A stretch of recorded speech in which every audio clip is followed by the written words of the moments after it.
Gente querida e abençoada, saúdo a igreja com a paz do Senhor. Ao texto bíblico que vamos usar esta noite, carta escrita pelo apóstolo São Paulo, na segunda missiva a Timóteo.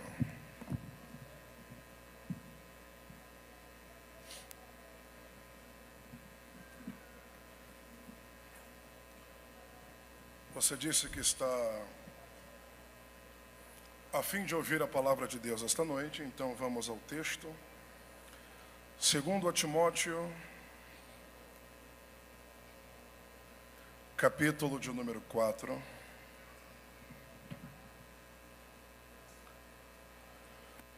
A partir do versículo de número 6, nós vamos meditar a palavra de Deus. E entre alguns minutos termos uma compreensão do que Deus falará conosco esta noite. Que a bênção de Deus esteja notória no seio da igreja, fazendo uso desta palavra, prestar ao Senhor a minha gratidão por estar pela primeira vez aqui na igreja. Eu já estive aqui no estado, mas a primeira vez que eu caminho aqui com vocês na Adebrais, e eu quero prestar a minha gratidão a Jesus pela vida dessa liderança muito querida, que quando eu postei na minha rede social que eu estaria aqui, os pregadores que já caminharam aqui, disseram: você vai estar num dos pastores mais gente boa do todo o estado, que é o pastor Cleverson. Deus abençoe, companheiro. Obrigado pelo carinho, pelas palavras. Que a bênção de Deus faça fecundo no seu ministério, tanto ao Senhor quanto à pastora Paula. Deus abençoe vocês muito, muito obrigado, tá? Prazerzão poder semear um pouco do que Deus tem dado-me para esse tempo da igreja. Segundo Timóteo, capítulo 4, versículo 6. A minha gratidão a Jesus também por estar mais uma vez com essa cantora de excelência que eu já conheço há muitos anos, que é a Pamela. Nós estamos já bastante congressos juntos aí por Brasil aí. Deus te abençoe, Pamela. Você é uma bênção, seu pai, pastor Marcos, que é nosso amigo. Gente querida, vamos ao texto. Eu tenho aqui um tempo e eu quero ser muito fiel ao tempo que eu recebi. 2 Timóteo 4, versículo 6. Vamos ao texto. Porque eu já estou sendo oferecido por aspersão de sacrifício,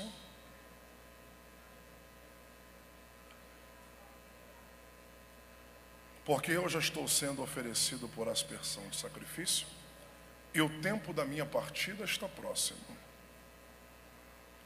Combati o bom combate, terminei a carreira, mas guardei a fé. Desde agora, a coroa da justiça me está guardada.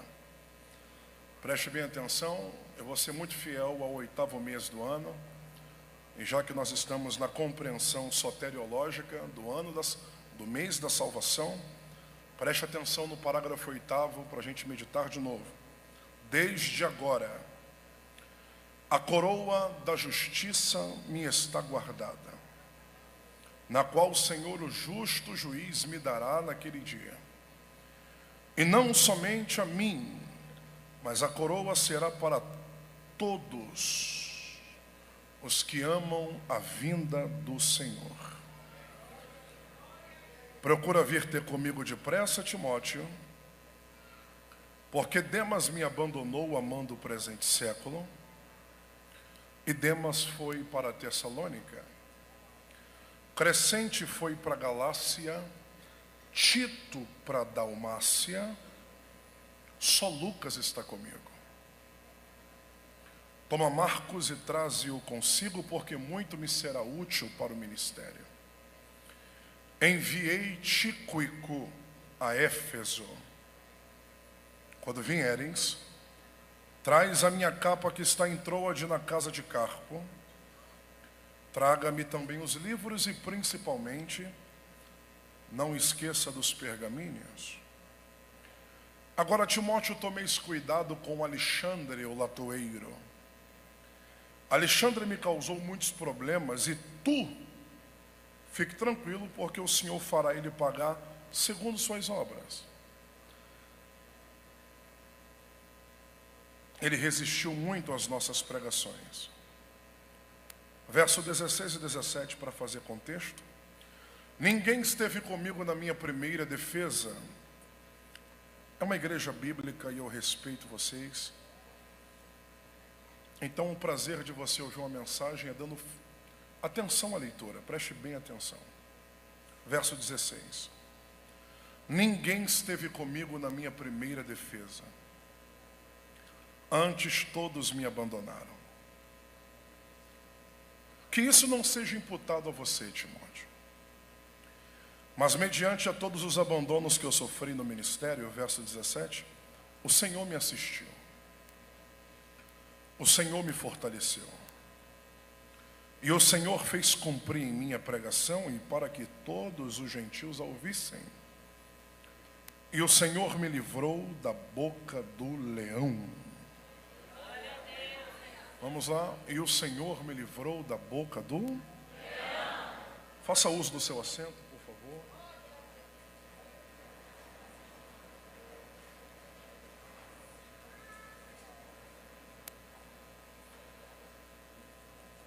Gente querida, preste muita atenção.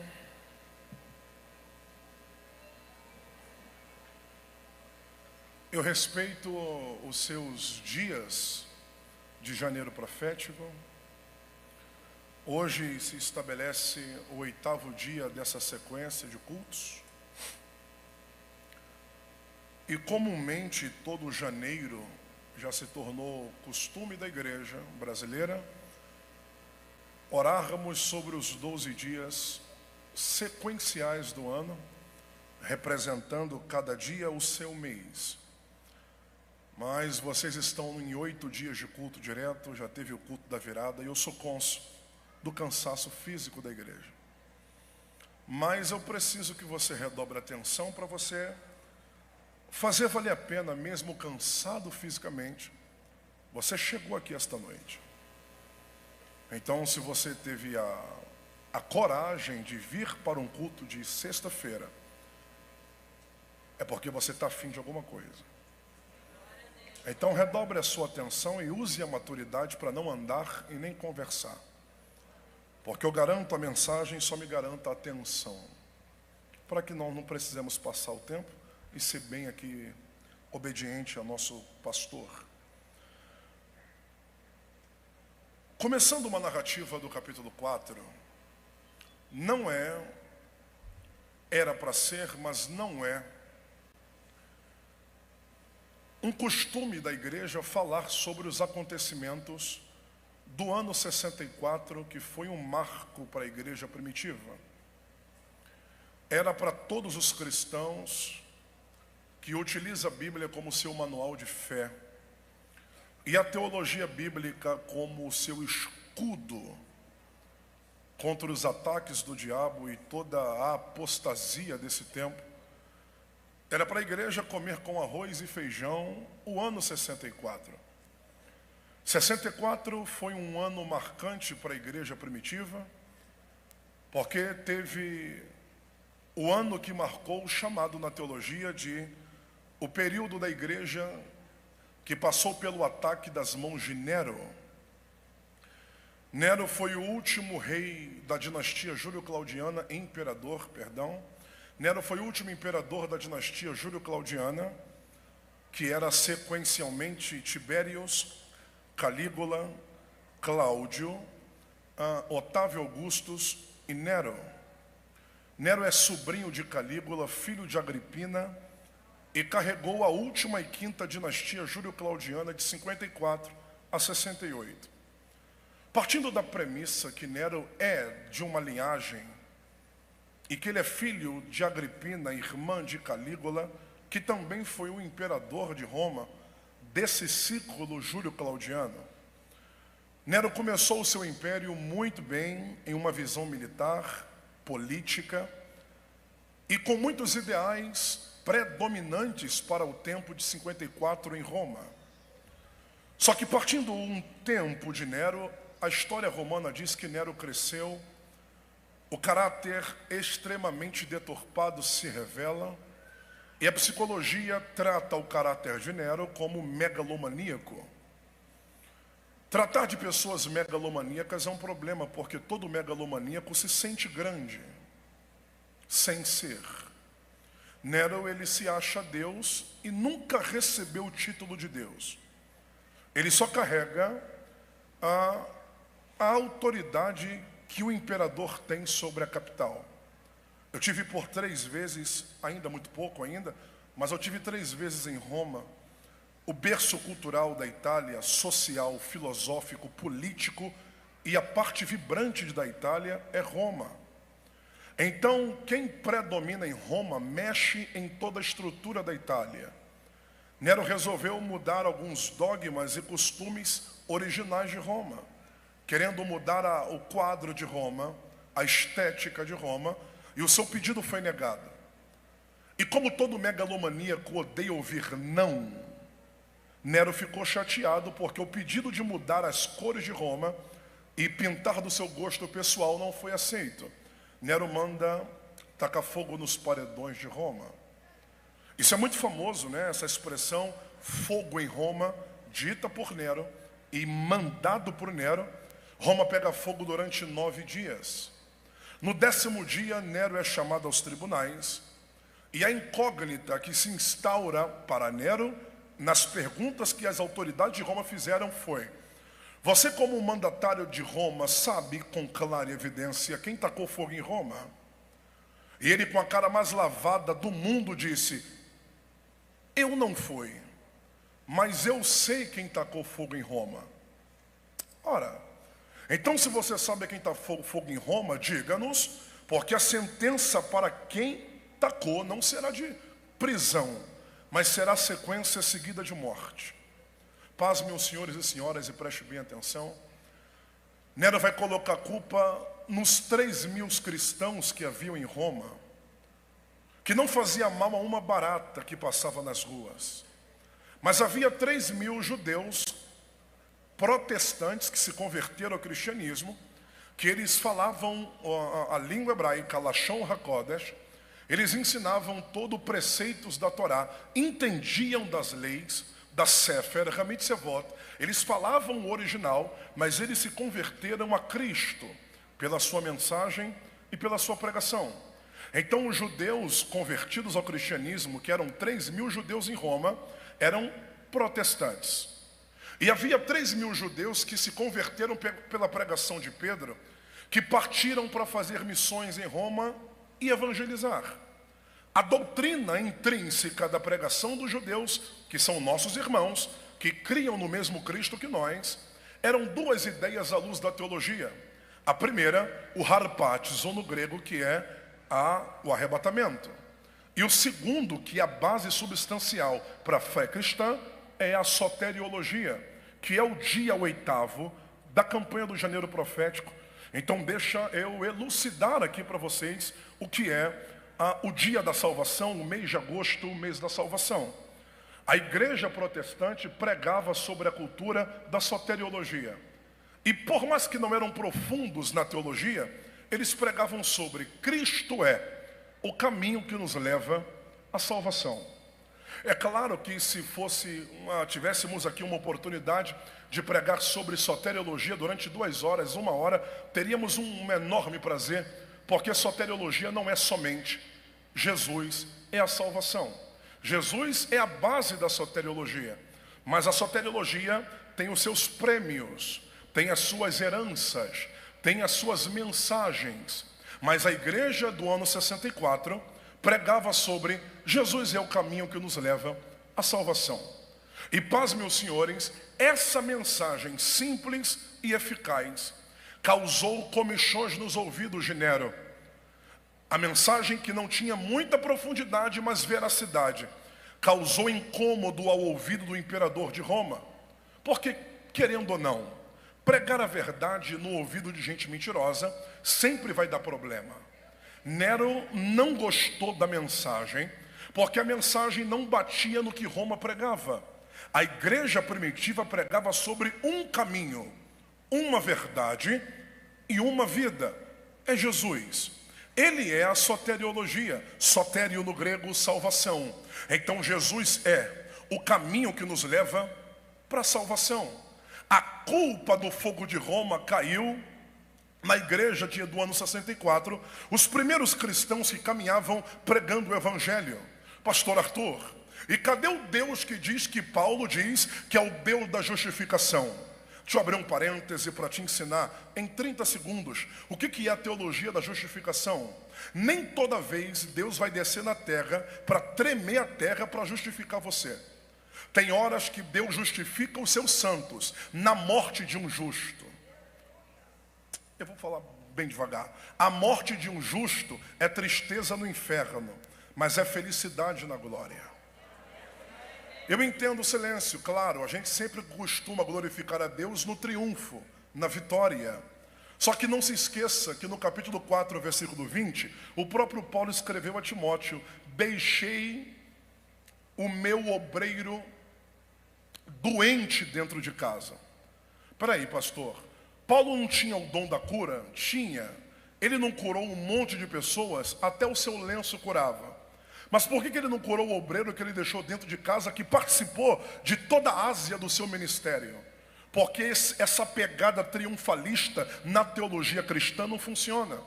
Os mesmos obreiros que Deus usa Paulo para curar, é o mesmo Deus que não quer curar ninguém, e o nome de Deus vai ser glorificado até na doença. A morte de um justo nem sempre é vergonha para a igreja. A morte de um fiel é tristeza para o inferno, mas felicidade na glória. O triunfo da igreja é a fidelidade dos irmãos irem até o final. Glória a Deus. Então a morte da igreja primitiva de 64 foi uma morte marcante. Nero coloca a culpa na igreja. O martelo bate e a sentença sai: morte aos cristãos. E debaixo desse contexto romano, que eu quero linkar com o capítulo 4 de 2 Timóteo, porque no mesmo ano, 64, a igreja é atacada. Em 64, Paulo escreve a Timóteo na cadeia, porque Paulo foi preso durante 2 vezes em Roma. Ele foi preso em prisão domiciliar, quando ele escreveu Filipenses, Colossenses, Filemão e Efésios. E quando ele vai para a prisão chamada de Mamertina, ou prisão mamertiana. Eu tive dentro das mamertinas de Roma. Eu tenho 2,2 metros, como o pastor brincou comigo. A prisão mamertiana é muito curta. Olhe nos meus olhos, adolescentes, para você aprender base substancial da teologia paulina. Olhe para cá, eu já vou começar. A mamertina é muito apertada e muito curta. Os maiores bandidos entravam naquelas cavernas, aprisionados pelos seus delitos e pelos seus problemas cometidos. Agora Paulo vai ser preso por quê, pastor? Paulo vai ser preso porque ele roubou. Paulo vai ser preso porque ele pecou contra a lei e feriu a toda a dinâmica de liturgia de Roma? Não. Paulo vai ser preso porque ele prega o verdadeiro evangelho. Ele vai ser preso em Jerusalém, no Beit Hamikdash. Olhe para cá, na porta do Beit Hamikdash, Paulo vai pregar no templo, Beit, casa, Hamikdash sagrada. Paulo vai pregar na porta do templo. Olhe para cá, é uma introdução, tenha prazer, preste atenção. Paulo vai pregar na porta do templo de Jerusalém. E na porta do templo, ele vai dizer: como é que vocês creem em Yahvé e não creem em Yeshua? Batendo na cultura judaica, ele mesmo sendo um judeu, segundo Filipenses capítulo 3, versículo 5, eu sou judeu dos judeus. Paulo é judeu, mas como ele prega sobre Cristo, na porta do templo, ele bate na cultura dizendo: vocês pregam sobre Yahvé, sobre Deus, mas não crê no Filho de Deus, Yeshua. Prenderam Paulo. Paulo foi preso em Cesareia de Filipos por pregar a verdade. Paulo foi preso em Roma em 61 e foi preso em 64, seguido de morte em 66, decapitado. Um homem de Deus como Paulo vai ser preso 4 vezes. Alguma coisa ele fez. Ele fez. Ele não calou a boca para ser omisso. Ele fez. Ele pregou o evangelho em tempo e fora de tempo. Ele fez. Ele ensinou a verdade e a doutrina sem titubear a verdadeira fazer a teologia. Ele fez. É porque quando você bate de frente com quem não conhece a verdade, a força dos mentirosos vão calar a boca de alguém que prega. Só que tem um detalhe. Segundo Timóteo capítulo 2 versículo 9, Paulo escreveu a Timóteo dizendo: estou preso como um prisioneiro, vírgula, mas a pregação está solta. O que é isso aqui, pastor? Paulo está dizendo a Timóteo: me prender é mole, difícil é prender a mensagem. Prender o pregador é uma coisa, prender a pregação é outra. E eu não vou mandar você levantar as mãos, porque não é do meu feitio. Eu confio na sua inteligência. Paulo está dizendo a Timóteo: eles me prenderam, me colocaram na caverna, prenderam minhas pernas e meus pés. Mas não fique triste, Timóteo. Tu ficaria triste se a pregação fosse mentira. Mas que eles me prenderam, quem pregará? Fique calmo. Eles prenderam o corpo do pregador, mas as cartas vão chegar, a mensagem vai chegar, a doutrina vai chegar. Eu tenho uma palavra de Deus a você. Calar profeta é mole, quero ver calar profecia. Segurar vaso é uma coisa, eu quero ver segurar o que o profeta entregou. Tem muita gente que quer calar um pregador porque ele confronta pecado. É mole calar minha voz, é só mandar me matar lá fora. O difícil é calar o que eu preguei. Mensagem é uma coisa, pregador é uma, a mensagem é outra. Deus está convidando no 8º dia desta conferência de 12 dias proféticos a você não ter medo de prisões, a você não ter medo de cancelamento. Me cancelaram na internet, é melhor ser cancelado pelos mentirosos do que ser cancelado pela verdade. A mensagem está... tem alguém aí, não é? 1, 2, 3, 4, 5, 6, 7, 8, 9, 10. Ainda bem que tem 10, ainda bem. É sinal que Sergipe ainda tem solução. Por que tem solução, pastor? Porque os mentirosos estão tendo palco. Igrejas de mentira estão enchendo. Profetas de mentira estão ganhando seguidor. E quem tem mensagem está calado. Eu vim profetizar. Esses 12 dias não é para levantar meninos na igreja. Esses 12 dias é para levantar profetas aqui dentro, dizendo: eu prego em tempo e fora de tempo. Deus me confiou uma mensagem e por ela eu vou até o final. Alguém está comigo aqui dentro para ouvir uma mensagem? Eu não sei o que você ouviu esses 7 dias seguidos, mas a chapa vai queimar para Satanás aqui dentro. Ou queira Satanás ou não queira, mas tua voz será ouvida, tua mensagem será ouvida. E se te botarem na cadeia, o corpo está preso, mas a pregação está livre. Vá!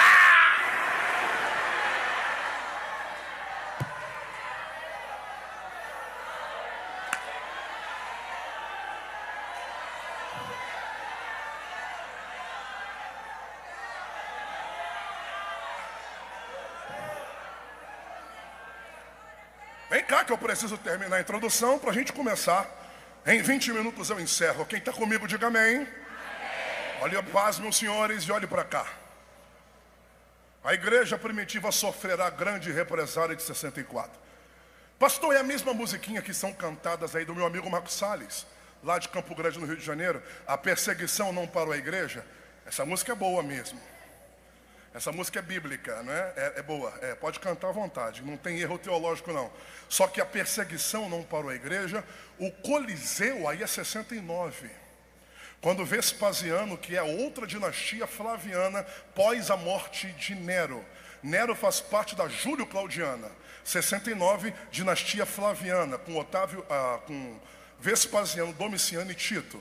Olhe para cá e não tire os olhos de mim. A dinastia de Nero foi uma dinastia colocando a culpa na igreja. E os cristãos, pastor, morreram como? Queimados em praça pública. Eu entendo você se você andar, conversar e não está nem aí para o que você vai aprender. Não tem teu parentesco mesmo, né? Não tem teu sangue, então para você morreram um problema. Só que eles morreram cantando músicas que você canta. Eles morreram defendendo o que você defende.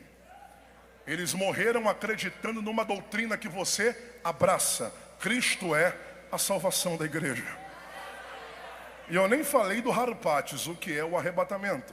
Harpatizo, arrancar a força, arrebatar. Então a doutrina fiel do evangelho é soteriologia e arrebatamento. Ele me salvará, para me arrebatar. Meu presidente, me traga aqui que eu vou pregar com mais tranquilidade para me ter mais tempo aqui para falar bem devagar. Porque salvação e arrebatamento, soteriologia e harapatizo. Não adianta, Deus vai me dar porta aberta? Vai, mas é nesse inteirinho de salvar e arrebatar. Não pense que evangelho é carro novo e porta aberta. Evangelho é salvação e arrebatamento. Pastor, você é miserável? Não, eu sou próspero demais. Eu vou te dar só um conselho. Só que a minha prosperidade não está embasada em dinheiro. A minha prosperidade... eu sou um pregador que trabalha a exegese fiel da palavra. Preste atenção. O que é prosperidade para você? É ter dinheiro no bolso? Então vai para o mundo que lá você também pode ter. Prosperidade bíblica é em hebraico tessaleá. Olhe para mim aqui e diga tessaleá. Não, você falou em hebraico, fala bonito. Bota o biquinho e diga tessaleá. T-S-A-L-E-A-H, Tessaleia. A palavra Tessaleia na Lashon HaKodesh significa autorização. Então prosperidade significa autorização? Eu pensei que prosperidade era dinheiro no bolso. Não, filho, dinheiro no bolso é trabalho. Prosperidade é autorização. A quê? Aonde eu botar a minha mão, prospera. Tem base substancial para isso? Eu sou louco de falar algo sem base. Sefer Devarim, livro de Deuteronômio, capítulo 28. Você quer ver o que é prosperidade? Se atentamente ouvir a minha voz e me obedecer Você não está pronto ainda, não está pronto ainda, peraí. Olha o que é doutrina. Doutrina é o que? São argumentações textuais que você arranca a exegese de um texto batido que vira doutrina. Quer ver? Se atentamente ouvir e obedecer. A palavra em hebraica ouvir é a mesma raiz da palavra obedecer, que ambas significam S-H-E-M-A-H, Shema. Quando você fala em hebraico Shema, você está dizendo eu estou ouvindo. Mas quando você fala Shema, você está dizendo estou obedecendo. Porque para um judeu quem ouve obedece, e quem obedece tem que ouvir. Se atentamente ouvir a minha voz e me obedecer, aonde você botar as tuas mãos. Então prosperidade não é toma lá da cá. Não, isso é charlatanismo. Por isso que está abrindo um monte de charlatanismo por aí. Quanto mais tu faz, mais tu recebe. Aí Deus não faz nada, aquela igreja é mentirosa. Quanto mais tu faz, mais acontece. Gente, não é quanto mais eu dou, mais eu recebo. É quanto mais eu obedeço, mais eu recebo. 1, 2, 3, 4, 5. Eu não peço, é muito feio. Eu vou confiar em você. Eu vou repetir. E eu te entendo, viu, moço? Você que não levantou a mão, fique tranquilo. Eu também te entendo. Tu não obedece nem a mãe, vai obedecer pastor. Tu não obedece nem teu pai, vai obedecer a Bíblia. Fica tranquilo. Só que tem um porém. Deuteronômio 28, verso 14 até o 30. Todo desobediente será maldito ao entrar e maldito ao sair. E quem obedece será bendito ao entrar, será bendito ao sair. A obediência, ela abre. Alguém está comigo aqui para receber? Então pega a palavra. E se o meu povo, que se chama pelo meu nome, se humilhar, orar, buscar a minha... Isso aqui vai tremer, hein? Se o meu povo, que se chama pelo meu nome, se humilhar, orar e buscar a minha face e se converter. Tu está vendo o segredo? O segredo para descer fogo não é apagar a luz, não é ter fumaça, não é ter terno e gravata. Qual é o segredo para o fogo descer? Se o meu povo se humilhar, orar. Eu quero ver se o pregador tem de Deus. Tu tá esperando de mim, cabra? Tu tem que estar em oração também. Tu tem que estar no propósito. Alguém tá aí? Quem tá sentado é porque não deve orar. Agora quem levanta a mão e abre a boca, sai da frente, Satanás. Vai descer, vai descer.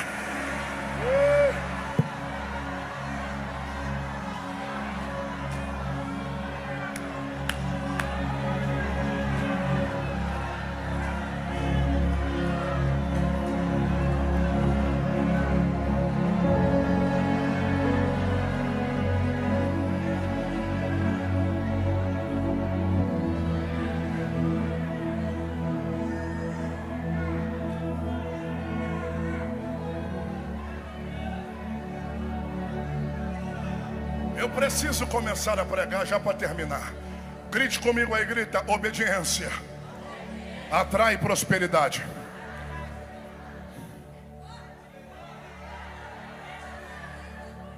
Então não me vem aqui querendo comprar pastor, comprar Deus, separar um dinheiro para pagar teus pecados. O que manda na vida espiritual é obedecer. Quem obedece, ouve. Quem ouve, obedece. Por isso que chama é a mesma raiz para ouvir e obedecer. Agora, vamos lá.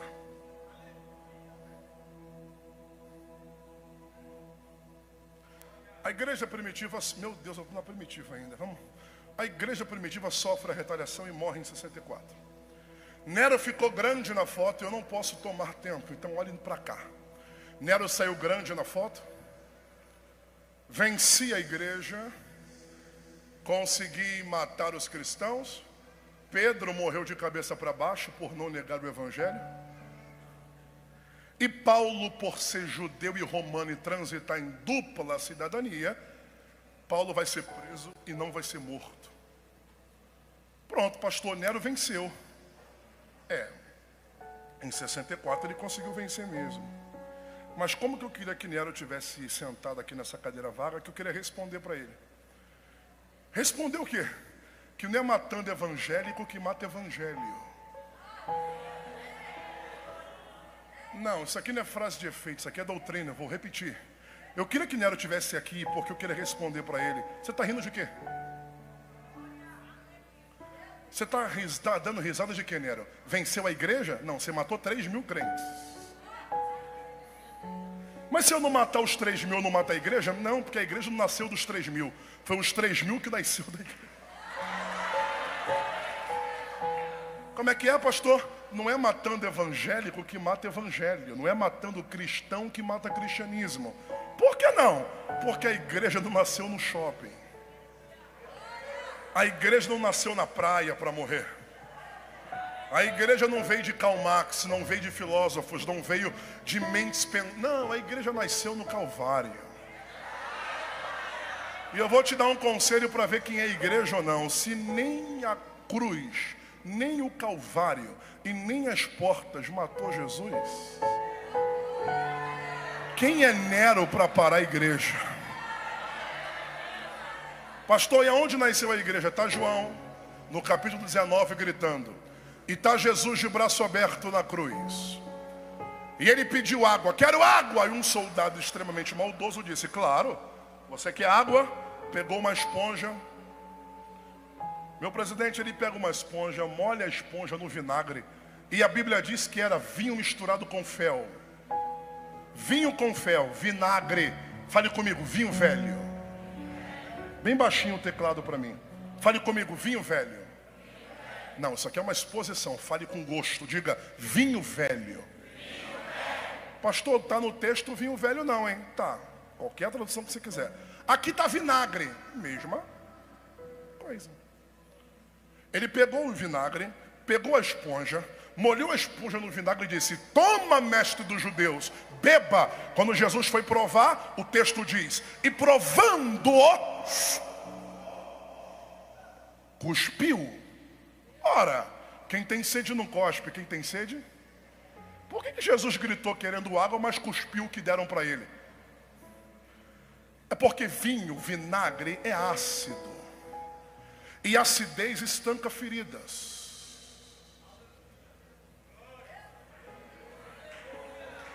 Você lembra do metiolate como ardia na pele? E essa ardência que dava na pele, toda vez que você passava, ardia a ferida, mas parava de sangrar.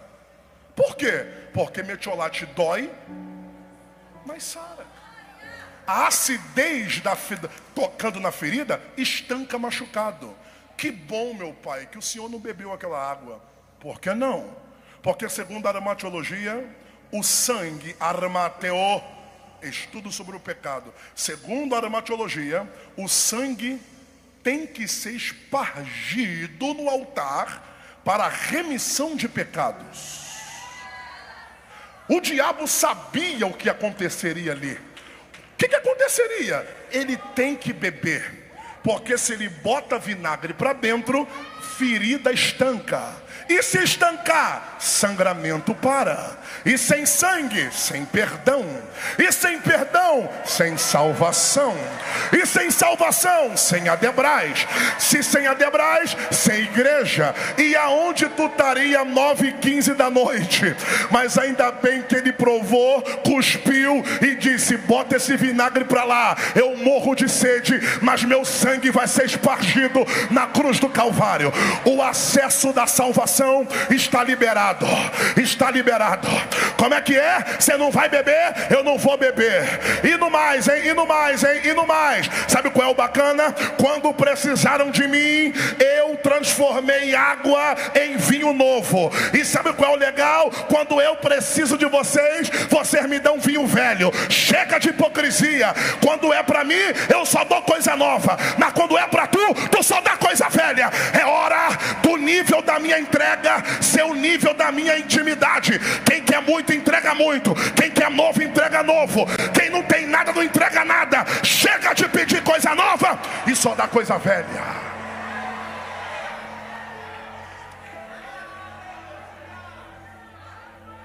E eu já vou caminhar para o fim aqui. Eu vou voltar aqui na igreja para continuar a mensagem. Quem está comigo, diga amém. Jesus de braço aberto, não bebeu a água, cuspiu. Aí um soldado extremamente maldoso pegou a lança e perfurou. Já que é para encerrar a introdução, então vamos encerrar com chave de ouro. Pegou e perfurou a membrana esquerda, chamada na medicina de pericárdio. O que é o pericárdio? É essa parte esquerda da superfície, aqui ao lado do pulmão, que é carregada de sangue e água. Quando perfuraram a membrana do pericárdio de Jesus e disse: morra, rei dos judeus, ele de braço aberto, furaram o meu mestre. Ao lado esquerdo a membrana, sangue e água. Coitado do meu Senhor. Para de falar coitado se você não entende a dinâmica da mensagem. Coitado por quê? É porque ele foi furado e começou a sair sangue. Pelo contrário, o lugar do Gólgota, que é o lugar da morte, virou maternidade. Porque toda grávida, antes de dar à luz, acontece duas coisas. Primeiro, contrações. E número 2, rompimento de bolsa. E o que é rompimento de bolsa? Quando a bolsa estoura, sai sangue e água. Quem está perto da grávida grita: corre, vai para o hospital, a bolsa estourou, vai nascer alguém hoje aí. Sério? A bolsa rompeu? Corre para o hospital. Por quê? Porque bolsa estourada é prenúncio de nascimento. Eita Jesus! Quando furaram Jesus e falaram: ah lá o mestre deles, está saindo sangue e água, Jesus de braço aberto disse: vocês acabaram de inaugurar a igreja de Mateus 16:18. Essa é a minha igreja, e nem as portas do inferno prevalecerão. Agora pega quem está vivo aí. Eu vou fazer uma interpretação. Se nem as portas do inferno prevalece contra a igreja, quem é Nero para parar a igreja? Quem é Vespasiano para parar a igreja? Vamos ser mais atual. Quem é Lula? Quem é Bolsonaro? Quem é Trump? Quem é Putin para parar a igreja? Pastor, ninguém para a igreja. Ninguém. Quer ver quem vai parar? Quando a trombeta tocar e o pai gritar: entra bendito de meu pai para o reino. Enquanto a trombeta não toca, a igreja está triunfante, a igreja está de pé. Quem quiser ficar caído, que fica. Eu sou igreja e ninguém para a marcha da igreja.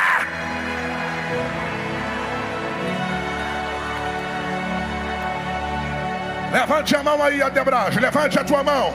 Primeira vez que eu peço, levante as tuas mãos. E eu marco um território nesse altar dizendo: eu volto aqui para continuar a minha introdução, porque eu quero abençoar vocês. Eu paro agora, mas levante a mão comigo. Quem é igreja, pega a palavra. Quem quiser parar, para. Quem quiser desligar, desliga. Quem quiser entregar, entrega. Agora quem sustenta a bronca, a pancada, e ir até o final, Paulo disse: e essa breve e momentânea tribulação não se compara com a glória que há de se revelar. O pau está quebrando, mas a glória vai ser maior. Levante as tuas mãos comigo, sai da cadeira, dá um pulo para cima aí e dá um brado de glória. A igreja está de pé. 40 minutos.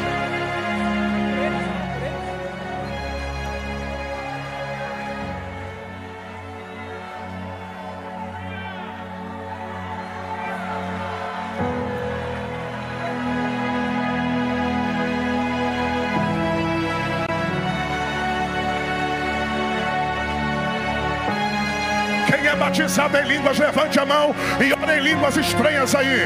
A gripe suína não parou a igreja, o Covid não parou a igreja, rachadura não parou a igreja, obreiro rebelde não parou a igreja, falta de dinheiro não parou a igreja. Quem é você para parar? A igreja está 2000 anos de pé. É agora que vai começar. Eu ministro a bênção. Abraça alguém do teu lado aí que eu vou orar. Abraça alguém do teu lado aí e diga: tome vergonha, vai para cima do inferno, pega a posição de chamado, porque você é a igreja, e a igreja está triunfante, a igreja está de pé. Teu ministério não morre, tua chamada não morre. Nero só faz graça, mas a cruz de Cristo mandou a mensagem para o mundo espiritual: quem nasceu do Calvário só sai da terra quando o dono da igreja tira ela daqui. Enquanto estivermos aqui, a chave da cidade é nossa, a chave do tempo. Eu recebo a profecia e entrego a palavra ao ministério. A Debrais, pega aí, a chave da cidade está na mão da igreja, a chave da sociedade. Pega a palavra. Não é rei Momo que manda, não é político que manda. Quem manda na cidade é o poder espiritual. Está caindo o demônio na direita, está caindo o demônio na esquerda. Quem é de autoridade, abre a boca e pega, pega, vá! Irimicanderecoma na Xandarábia, Uramacoma na cheia. Toca aí, filho, aumenta o nível, batera. Sobe comigo aí, sobe o nível, sobe o nível. Vai tomar 70 crentes aí. Uns vão marchar, outros vão correr, mas a glória da última casa será maior do que a da primeira. Pega vaso, pega ministério, pega galeria, pega músicos, pega!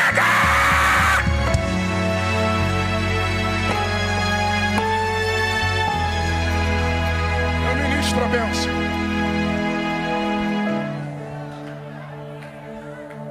Abençoa o teu 8º dia de janeiro profético. E até onde eu conseguir pregar, eu digo a você: a porta da salvação está aberta.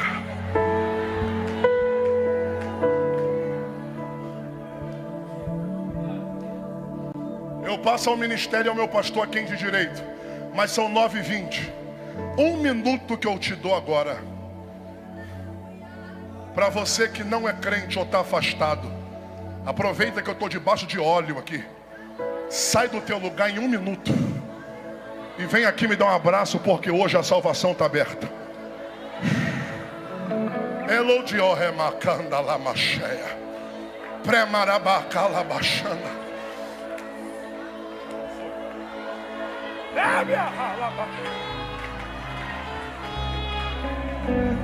Quem está afastado ou não é crente, levante as mãos aí.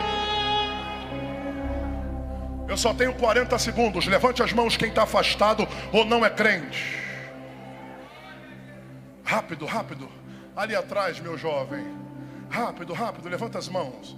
Já passou 30 segundos, correndo. Tem uma autoridade aqui. Ai, meu pai. Ui, meu Deus. Lose andalamaios. Tem alguém afastado ou nunca foi crente? Levante as 2 mãos aí. Uma mão é pouca, vai, quero te conhecer. A minha amiga jovem ali. Outra pessoa, tem mais alguém?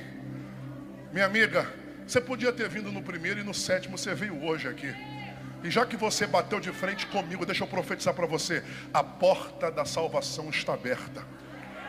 Só depende de você. E cada passo que você der daí para cá, está caindo tudo contra a tua vida a partir de agora.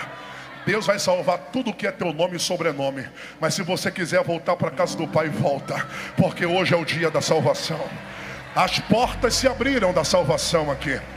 O mês de agosto é o mês das portas da salvação. E e aproveita, meu jovem, enquanto tem alguém te perturbando aí, viu?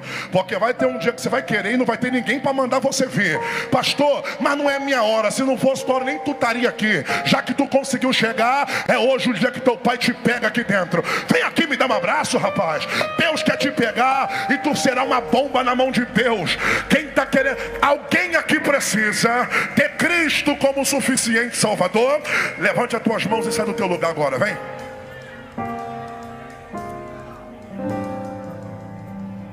Presidente, bora. Posso orar? Levante, venha que eu estou te aguardando. Tem lugar à mesa. Pode se assentar. Levanta as tuas duas mãos. Venha não